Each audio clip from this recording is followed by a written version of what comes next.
আক্রমণ করেছে, পালান। আরে আরে আরে আরে কি কি কি কি মন্ত্রী মন্ত্রী মন্ত্রী বাঁচাও বাঁচাও বাঁচাও বাঁচাও বাঁচাও। আপনি বাঁচলে বাপের নাম, আগে নিজে পালাই।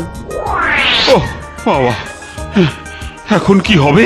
পায়ে তো জুতোও নেই যে উড়ে যাব। বেশি কথা না বলে দৌড়তে থাকুন, জঙ্গল থেকে বেরিয়ে মরুভূমির দিকে চলুন।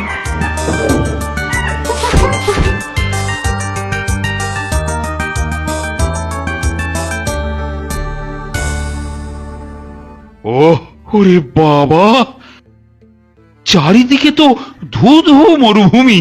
এখন এবার কোথায় যাব? ওহ, গোপালের গোপালের পাল্লায় পড়ে এবার মনে হচ্ছে সোজা সোজা জমালয়ে যাব। ও এ কি বিপদে পড়লাম রে বাবা।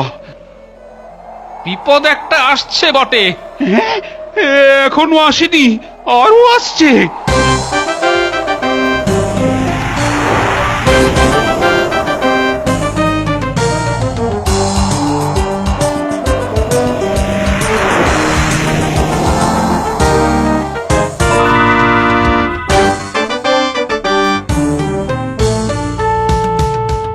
কি এ আবার কোথায় চলে এলাম আমরা? এই তো মহারাজ, ঝড় আমাদের একেবারে ঠিক জায়গায় এনে ফেলেছে। তাই তো, মনে হচ্ছে একটা বিশাল প্রাসাদ, কিন্তু লোকজন কোথায়? কাউকেই তো ঢুকতে দেখছি না। না না না, মরুভূমির মাঝখানে তো এমন প্রাসাদ থাকার কথা নয়। তাহলে কি? চলো গোপাল, চলো চলো, মনে হচ্ছে ভেতরে কিছু দানা পানিও জুটবে। এই মরুভূমির মাঝখানে যখন এমন একটা জায়গা পাওয়া গেছে, তখন রাতটা বরং এখানেই কাটাই। তবে আমি বলি কি মহারাজ, ভাবিয়া করিও কাজ, করিয়া ভাবিও না। অনেক হয়েছে, তুমি আর জ্ঞান দিও না। আসুন তো মহারাজ।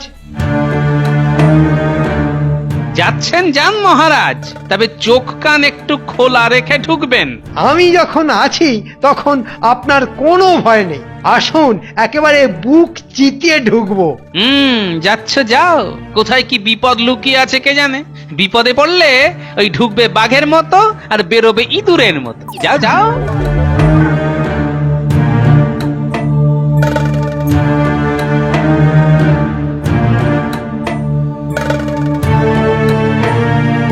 কই? আরে ও মন্ত্রী, আরে ভেতরেও তো কাউকে দেখতে পাচ্ছি না। লোকজন দেখে কি হবে মহারাজ, তার থেকে বরং ওই বাগানের দিকে একবার তাকিয়ে দেখুন। ও তাই তো, কি বড় বড় পাকা পাকা ফল ঝুলছে। দেখেই তো আমার পেটের ভেতরটা কেমন খাই খাই খাই খাই করে উঠছে। আরে চলো তাহলে পেড়ে খাই।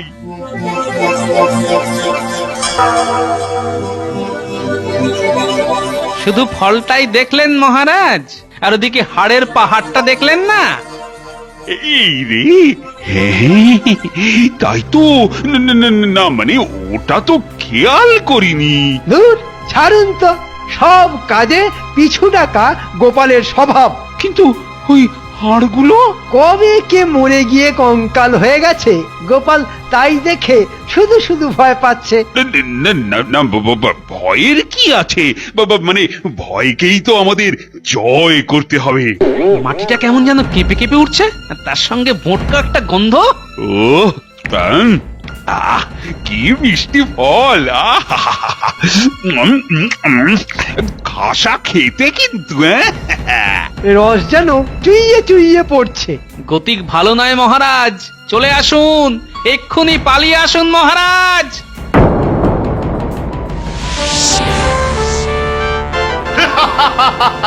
মানুষ মানুষ পেয়েছি, মানুষ।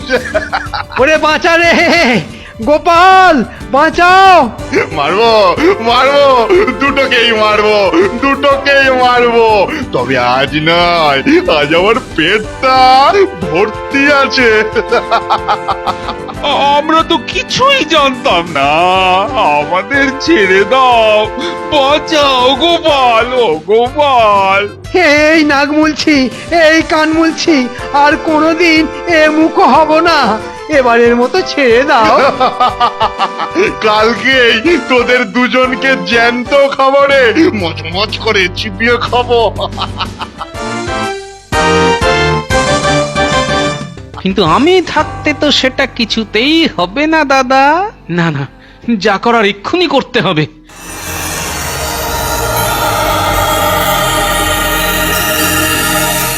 ওহ, চারদিক তো খুঁজে ফেললাম, না তেমন কিছু তো চোখে পড়লো না যা দিয়ে ওই দানবটাকে পেঁচে ফেলা যাবে। যাই, ওদিকটাও একবার দেখে আসি।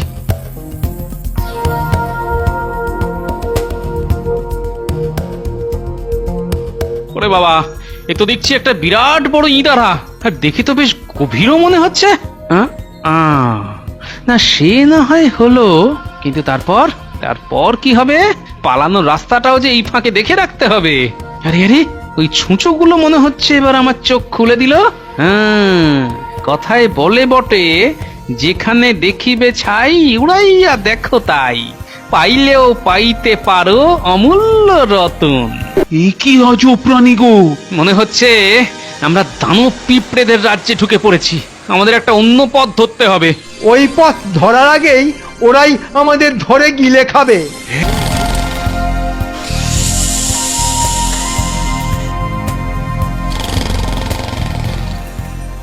আরে আরে, ওই তো গোপাল।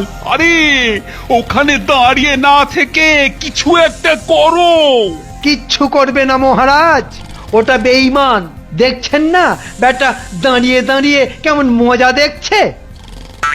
ও গোপাল, কিছু একটা করো। আরে তুমি আমাদের শেষ ভরসা, আমাদের বাঁচা গোপাল। এত করে তো বলছেন, তবু কিছু করছে? হায় ভগবান, আজই আমাদের শেষ দিন। ওটা আবার কি করছে? দেখুন দেখুন, আপনার গোপাল আমাদের বাঁচানোর বদলে দানবের ঘুম ভাঙানোর চেষ্টা করছে। আরে গোপাল কি পাগল হয়ে গেল নাকি? এই মরেছে, এবার তো দানব আমাদের খাবে। গোপাল তো তখন থেকে সেই চেষ্টাই করছে। আরেকটা মানুষ, হ্যাঁ? ওরা তবে তোকেই খুঁজছিল বল, হ্যাঁ? হ্যাঁ, তা বুঝতে যখন পেরেছো আর দেখতে যখন পেয়েছো, তখন ওখানে বসে না থাকে গতরটা নড়িয়ে এসে ধরো না। এটা বেশ নাদুস নুদুস, বেশ রেয়াজি।